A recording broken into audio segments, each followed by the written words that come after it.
Do you love tuna fish salad, but not so much eating the actual tuna? This recipe is for you. Stay tuned.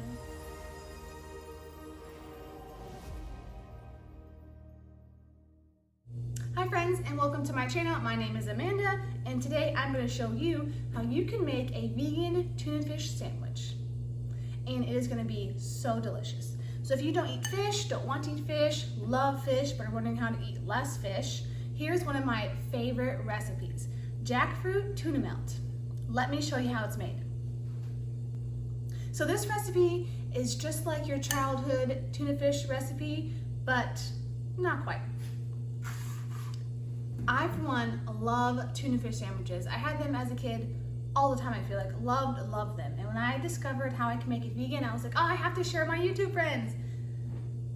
Oh, and my Instagram friends. Don't worry, we're all friends. Okay, so let's get to the recipe. So I have about a cup of jackfruit. This is from a fresh jackfruit that I cooked in my pressure cooker, and then it's just plain. So I have about a cup of jackfruit. I'm gonna mix that up with 1 cup of white beans, also, which I cooked in my Instant Pot, which I absolutely love to cook everything. And I have a little extra, so I'm just gonna put them all in there. All right, and I'm gonna grab a fork. Apparently, our Slow Foods kitchen facility does not have forks, so I got a spoon, and I'm just going to mash up my jackfruit and white beans.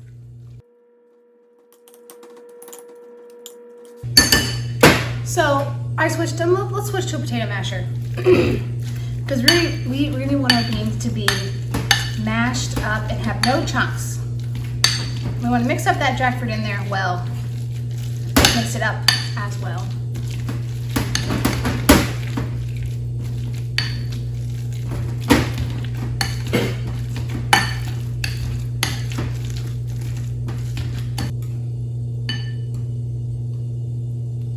Note to self, a fork would have been better because now I have jackfruit in my masher, but that's okay. So once you've mashed up your beans and your jackfruit, we're just gonna add in the seasoning and then we're gonna be done. So I'm gonna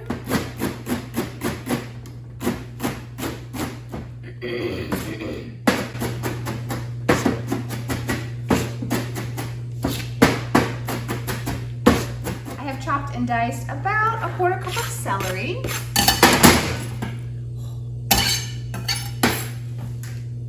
And now let's do some onion.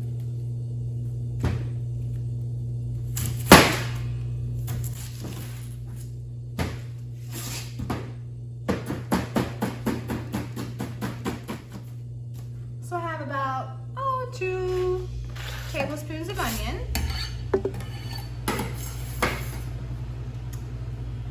You can always add more if you like.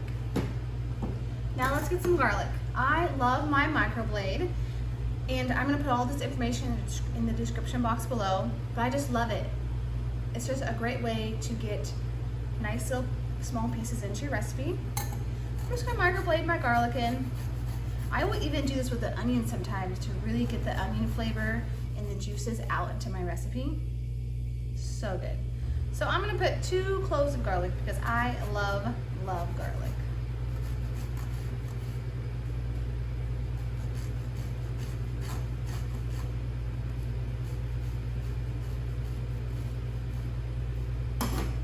Okay, once you have your garlic in, your celery, let's do a squeeze of lemon juice. I'm gonna do half a lemon to keep my recipe fresh. Squeeze. Next, let's add in some black pepper. So let's do 1/8 of a teaspoon.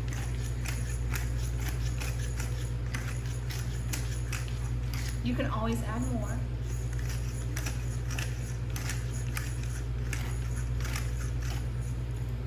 I love recipes like this because they're so versatile that you can add more or less. If you don't like onions, don't add onions. If you love garlic, add more garlic.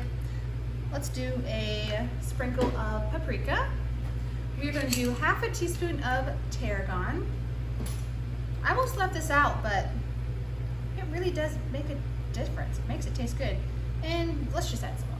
Why not? All right, now here we go, secret ingredient. We're gonna put 1 teaspoon of kelp. Sorry, I can't read this to you because it's all in Japanese, but I'll put some links below where you can find this. It gives that tuna fishy flavor, but with so many health benefits. All right, so we've got a teaspoon, so we're gonna sprinkle that in. Let's add in about half a teaspoon of salt. You can always add more, but you can never take it out. So start with less. All right, and I don't want to forget this. Usually I will do a pinch of mustard, but I don't have any mustard, so I'm going to do a pinch of turmeric. Just a little bit, doesn't take very much. Okay, turmeric. All right, all we need now is my absolute favorite, relish. I love relish. I like lots of relish with a little bit of tuna salad.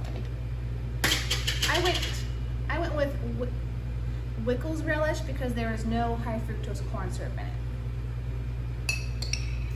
All right, I love relish, so I'm gonna put about a tablespoon.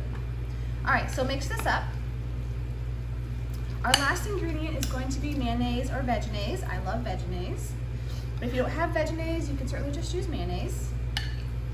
It is what you have on hand.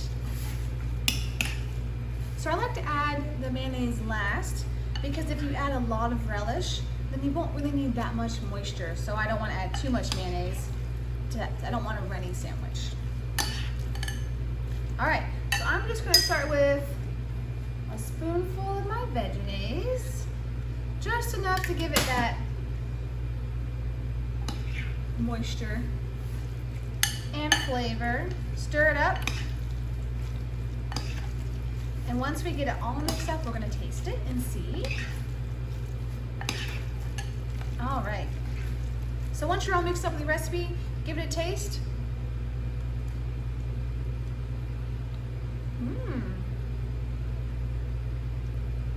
Love it.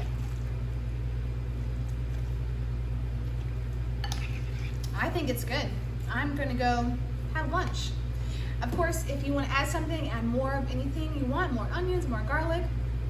This will get better with time, so put it in the fridge for a couple hours. The flavors from the ingredients will start to really blend into the recipe and it'll be so good. My favorite way to enjoy this is either on a sandwich with some vegan cheese or real cheese.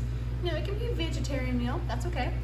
And now I'll toast the bread and melt the cheese on it. Or my other favorite way, I found these popcorn crackers from Aldi and I'll just dip them in. Oh, it's so good. Thanks for watching. I hope you enjoyed this recipe. If you have questions or comments or concerns, let me know in the comment box below. I'd be happy to help you. Happy uncooking. I will see you in the next video.